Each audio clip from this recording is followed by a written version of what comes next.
Why does God allow for viruses and diseases to kill people and plague the world? Gosh, good question. First off, the world didn't start this way, and so one of the things with your question, and you phrased it right. Why does God allow? The world started perfectly, and so what's happened over time is that the world has gotten worse. And so when you're looking in the Bible, it starts with the Garden of Eden, and a sinless world, and a world without corruption. And because of man's sin, then corruption enters in, and corruption is not only a corruption of the creation in the sense of weeds and thorns and thistles and all that kind of stuff.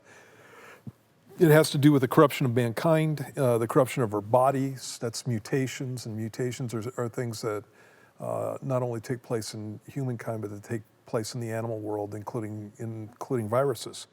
And so originally, the world was without viruses in the sense that we think of viruses that cause disruption in our bodies and stuff, and that happened over time as the world began to decay more and more.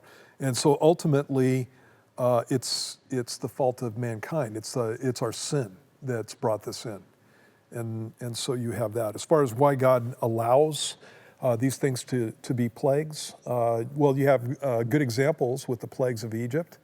You have good example. There were plagues, like literally plagues in the sense of pestilences in Egypt. So it wasn't just like the river turned to blood and that kind of thing. There were some other things with sores and those kinds of things. You see plagues again when you're in the book of Revelation, and they're judgments, and they're judgments specifically designed to get people to stop, to think, and to look up, basically.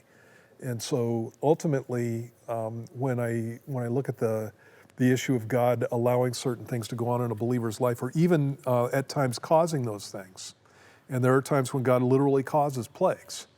The reason for that is to get mankind out of the place where he's in, which is in rebellion against him, and to move him into a place where he's willing to listen to, like I said, to look up and to change course. And that's the point.